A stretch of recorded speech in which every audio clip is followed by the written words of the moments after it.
नमस्कार दोस्तों, आज हम बात करेंगे एक ऐसे टेक जायंट की कहानी जिसका एक वक्त पर ग्लोबल मार्केट शेयर था 21.4% और फिर धीरे धीरे वो कहीं गुम हो गया।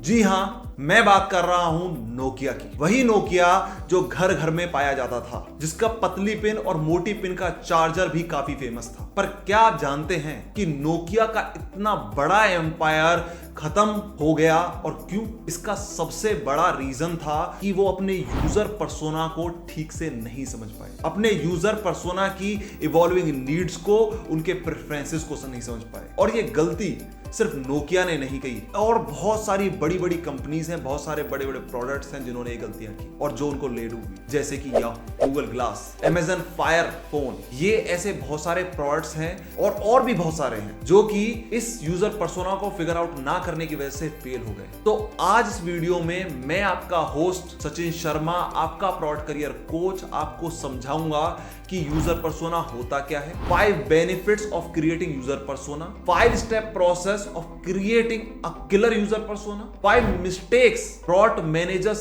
make while creating user persona। और mistakes सबसे इंपॉर्टेंट है, so be with me till the end of this video। तो पहले समझते हैं कि यूजर पर्सोना होता क्या है। यूजर पर्सोना एक इमेजिनरी कैरेक्टर है आपके आइडियल कस्टमर का और आपके आइडियल यूजर का, उस आइडियल कस्टमर का, उस आइडियल यूजर का जो कि आपके प्रोडक्ट को रेगुलरली यूज करता है। ये रिप्रेजेंट करता है कि उसके कैरेक्टरिस्टिक्स क्या हैं, उसके नीड्स क्या हैं, उसके प्रेफरेंसेस क्या हैं आपके आइडियल यूजर के। And this help you in making decisions based on their Dzire, their goals and their problems. और इस यूजर पर्सोना के अंदर क्या क्या चीज इंक्लूडेड होती है? सबसे पहला, उसका नेम क्या है। It could be dummy name, कोई भी डमी नेम, राहुल, श्याम, रमेश, जो भी आपको ठीक लगे, it should have some dummy name. Secondly, उसकी एज क्या है, यंग है, मिडिल एज है, एल्डरली एज में है। थर्ड, उसका लोकेशन क्या है, अर्बन एरिया में रहता है, रूरल एरिया में रहता है या किसी स्पेसिफिक सिटी के अंदर रहता है। उसका ऑक्यूपेशन क्या है, स्टूडेंट है,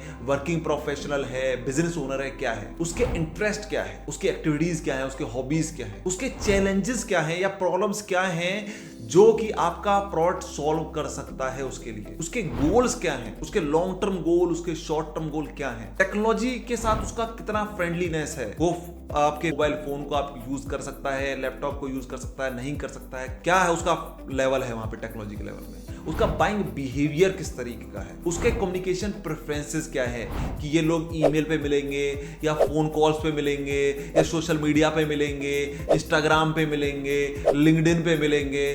तो ये है आपका, ये सारी इंफॉर्मेशन मिलके आपका एक इमेजिनरी कैरेक्टर बनाती है जिसको हम कहते हैं यूजर पर्सोना। अब हम बात करेंगे 5 benefits of creating user persona, कि एक प्रोडक्ट मैनेजर को यूजर पर्सोना क्यों बनाना चाहिए। सबसे पहले, एक यूजर पर्सोना आपकी यूजर एम्पैथी इंक्रीज करता है, बिकॉज जब आपकी यूजर एम्पैथी इंक्रीज होती है, आप अपने यूजर को और बेटर अंडरस्टैंड कर पाते हैं। आप उसकी नीड को, उसके प्रेफरेंसेस को, उसके बिहेवियर को, उसके पेन पॉइंट्स को और बेहतर तरीके से समझ पाते हैं। तो बेसिकली आप दुनिया को अपनी नजर से नहीं, अपने कस्टमर की, अपने यूजर की नजर से देखना शुरू कर देते हैं। क्योंकि जब आपको ये चीज समझ में आ गई तो आप उस टाइम पे अपना टाइम सिर्फ फीचर लॉन्च करने में नहीं वेस्ट करोगे। You will be designing things. आपके दिमाग में हमेशा हुआ कि ये एक रियल पर्सन इस प्रोडक्ट को यूज करने वाला है, तो आपको उसको समझ के उसकी नीड के लिए, उसकी बेटर लाइफ के लिए आप फीचर्स बनाएंगे, आप डिजाइन बनाएंगे, आप फंक्शनैलिटी बनाएंगे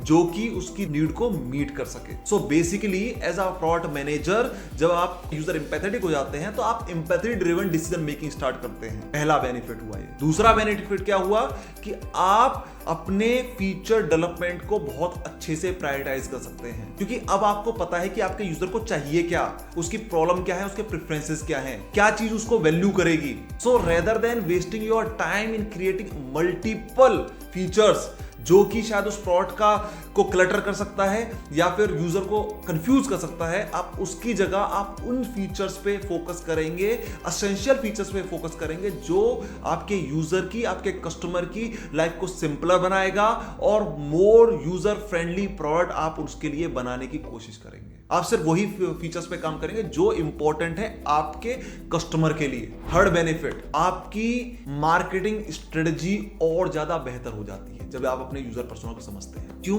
बिकॉज अब आपको पता चल चुका है कि अब वो किस एरिया में रहता है, किस लोकेशन में रहता है, किस एज का है, किस टेक्नोलॉजी फ्रेंडलीनेस क्या है, वो क्या राइट मार्केटिंग चैनल यूज करता है, उसके लिए क्या मैसेज यूज होगा। अगर आपको पता है कि मेरा कस्टमर हिंदी समझता है तो आप हिंदी में मार्केटिंग कैंपेन चलाओगे, ना कि इंग्लिश में। अगर आपको समझ में आता है कि वो बंदा कभी भी इंस्टाग्राम देखता ही नहीं तो आप वहां पे नहीं टारगेट करोगे उसको, इंस्टाग्राम पे नहीं मिलेगा वो आपको। अब अगर आप किसी एल्डरली को टारगेट करने जा रहे हो, आपका प्रोडक्ट टारगेट कर रहा है, तो आप उसको इंस्टाग्राम पे नहीं दिखाओगे, शायद वो लोग आपको फेसबुक में मिले। और फोर्थ बेनिफिट क्या हुआ कि आप एक बेटर पर्सनलाइज्ड कस्टमर सपोर्ट उनको प्रोवाइड कर सकते हैं, क्योंकि आपको ये समझ में आया मेरा कस्टमर कौन है, तो आपकी जो सपोर्ट टीम है आप वो उस तरीके से हैंडल करिए। And fifth benefit is better product experience, क्योंकि चाहे आप डिजाइन बना रहे हैं, चाहे कुछ भी क्रिएट कर रहे हैं, इसका सिर्फ और सिर्फ एक ऑब्जेक्टिव है कि आप अपना प्रोडक्ट बेटर बनाएं और उसका एक्सपीरियंस बेटर एक्सपीरियंस अपने customer. So these are the 5 benefits of user persona। अब आगे बढ़ने से पहले एक खास बात, अगर आप भी प्रोडक्ट मैनेजर बनना चाहते हो तो इस वीडियो के डिस्क्रिप्शन में आपको एक लिंक मिलेगा मेरी free product career accelerator web class का, जहां मैं आपको सिखाऊंगा कि कैसे आप अपने एग्जिस्टिंग जॉब से, कैसे एग्जिस्टिंग रोल से आप इजीली प्रोडक्ट मैनेजर रोल के अंदर स्विच कर सकते हैं और एक बेहतर करियर बना सकते हैं, बेहतर करियर ग्रोथ, बेहतर सैलरी पैकेज आप ले सकते हैं। तो वापस आते हैं अपने टॉपिक पे। अब हम बात करते हैं यूजर पर्सोना क्रिएट करने के 5 स्टेप प्रोसेस क्या है। सबसे पहला, कंडक्ट मार्केट रिसर्च और मेक सम अजम्पशंस। क्या मतलब हुआ इसका कि सबसे पहले जितनी भी आपको अपनी एग्जिस्टिंग नॉलेज है, आप जितना भी अपने कस्टमर को जानते हो, अगर आप किसी एग्जिस्टिंग प्रोडक्ट के अंदर नया फीचर बिल्ड कर रहे हो तो आई एम श्योर आपको पता है कि आपका यूजर कौन है, तो जो भी नॉलेज है उसको गैदर करो। ठीक है, अगर आप कुछ नया बना रहे हो, कोई भी नया प्रोडक्ट बना रहे हो, नई फीचर्स बना रहे हो, तो मार्केट फील्ड रिसर्च करो, बेसिकली जाके अपने यूजर को समझो। और उसके अंदर जब आप रिसर्च कर रहे हो तो अपने एग्जिस्टिंग कस्टमर अगर कुछ हैं तो, या फिर पोटेंशियल यूजर जो भी हैं, उन सबको समझो, उनको इंटरव्यू करो और उनकी नीड्स को, उनके प्रेफरेंसेस को, उनके डिजायर को, उनकी प्रॉब्लम को समझो। और ऐसा जरूरी नहीं है कि सिर्फ आपको उनका ही डेटा रखना है अपने पास जो कि आपके प्रोडक्ट को पसंद करते हैं या जो आपको पसंद करें, नहीं, आपको उनका भी इनपुट लेना है जो कि आपके प्रोडक्ट को नहीं पसंद करते या आपको नहीं पसंद करते, because then you get a well rounded view. क्योंकि सिर्फ अच्छा में नहीं चलती है जिंदगी, ना ही प्रोडक्ट बन सकता है। सेकंड, नाउ जो भी आपने ये रिसर्च किया, now you need to do data collection of your users. पहले आपने समझा कि भाई कौन कौन लोग हैं, मेरे टारगेट ऑडियंस कौन है मार्केट के अंदर, लाइक डिसलाइक वाले कौन है, कौन से पोटेंशियल कस्टमर है। अब उनका डेटा कलेक्ट करो। कैसे? उनके साइन अप फॉर्म शेयर करो, उनके साथ सर्वे शेयर करो, उनके साथ एनालिटिक्स करो, उनके इंटरव्यूज करो। और साइन अप्स बेसिकली आपको बेसिक डेमोग्राफिक लोकेशन डिटेल्स के लिए इजी रहता है कि एज वगैरह आपको जानना है, और सर्वेज आपका बिहेवियर और प्रेफरेंसेस के लिए ज्यादा बेटर रहते हैं। बट आपको टारगेट क्या है कि आप उसकी नीड, डिजायर, फंक्शनैलिटी सब कुछ जानो, और उसके लिए बेशक से आपको कितने भी इंटरव्यू करने पड़े करो, बिकॉज जितनी ज्यादा आपके पास डिटेल होगी it's better for you. Third step, identify the behavioural pattern. जो आपने ये कलेक्ट किया डेटा, इसके अंदर देखो क्या कॉमन बिहेवियर है, क्या कॉमन पैटर्न है। बिकॉज एक बार आपके पास लेट सपोज 10,000 लोगों का डेटा है, तो आप उनको ग्रुप करो, कैटेगराइज करो कि वो लोग कितने टाइम से आपका प्रोडक्ट यूज कर रहे हैं या कितने टाइम से इस प्रॉब्लम को फेस कर रहे हैं, कितने लॉयल हैं, ठीक है, उनका डेमोग्राफिक क्या है, उनका यूसेज पैटर्न क्या है, ठीक है। बेस्ड ऑन डिफरेंट प्रोफाइल जो भी आपके प्रोडक्ट के हिसाब से आपको ठीक लगता है उनको कैटेगराइज करो। अब उसमें से डिफाइन करो नंबर ऑफ यूजर पर्सोना, क्योंकि अब आपने कैटेगराइज कर लिया, आपने डेटा लिया, डेटा को कलेक्ट किया, डेटा को एनालाइज किया, अब आपने उसको ग्रुप कर दिया। अब इसको अपने नंबर ऑफ यूजर पर्सोना कितने आपको चाहिए अब ये फिगर आउट कर लो। बिकॉज मेरा रिकमेंडेशन है कि don't go with multiple user persona. ऐसा नहीं है कि आपको 50 यूजर पर्सोना चाहिए, नहीं, good range is between 2 to 3 distinct user persona. बस 2 से 3 अलग अलग यूजर पर्सोना रखो, दैट्स इट। बिकॉज जितने ज्यादा यूजर पर्सोना होंगे आपका फोकस उतना ही डाइल्यूट होगा, एंड जितने कम होंगे आप एक बेटर तरीके से अपने प्रोडक्ट को नहीं बिल्ड कर पाएंगे। तो ना कम रखना है ना ज्यादा रखना है, 2 से 3 रखो, बहुत है। फिफ्थ स्टेप क्या हुआ? Create your user persona. आपने नंबर डिसाइड कर दिया, अब यूजर पर्सोना पे काम करो। जो भी आपने डेटा लिया, जो भी इंफॉर्मेशन गैदर की, ठीक है, about this user persona, including their demographic, their job role, goal, challenges, motivation, pain point, ठीक है, उनके लाइक्स क्या है, उनके डिसलाइक्स क्या है, उनके ट्रिगर्स क्या है, उनके मोटिवेटर्स क्या है, सब कुछ। You will find a link of a template in the description, जिसमें आप इस सारे को अपने डेटा को पुट करो उस पर्टिकुलर यूजर पर्सोना के लिए, and at the end you will be having a beautiful killer user persona with you. तो 5 स्टेप प्रोसेस हुआ, सिंपल। पहले आपको रिसर्च करना है, एजम्पशन बनाना है, कलेक्ट करना है, एनालाइज करना है, ग्रुप करना है, ठीक है, number of user personas define करने हैं और क्रिएट कर देना है। अब बात करते हैं 5 मिस्टेक्स जो प्रोडक्ट मैनेजर्स करते हैं while creating the user persona, and I don't want you to do those mistakes. सबसे पहली मिस्टेक, rushing this process. सब जल्दी जल्दी निपटाने पे लगे रहेंगे, because उनको अपने स्टेक होल्डर्स को, अपने फाउंडर्स को, अपने मैनेजर को दिखाना है कि भाई हाँ मैं तो बहुत टॉप चीज हूँ। नो, या उन्हें डेडलाइन मीट करना है, तो वो क्या करेंगे, थॉरो रिसर्च ही नहीं करेंगे, एनालिसिस ही नहीं करेंगे, सिंथेसिस ही नहीं करेंगे डेटा का, और जिसकी वजह से एक सुपरफिशियल पर्सोना निकल के आता है जिसके अंदर डेप्थ कम होगी और जिसकी वजह से आप अपने टारगेट ऑडियंस को बहुत अच्छे से नहीं समझ पाएंगे। तो बहुत जल्दबाजी नहीं करनी है, बिकॉज अगर आपको यूजर पर्सोना ही समझ नहीं आया, चाहे कुछ भी प्रोडक्ट बना देना, नहीं चलने वाला है। Simple. Second mistake, over relying on assumptions.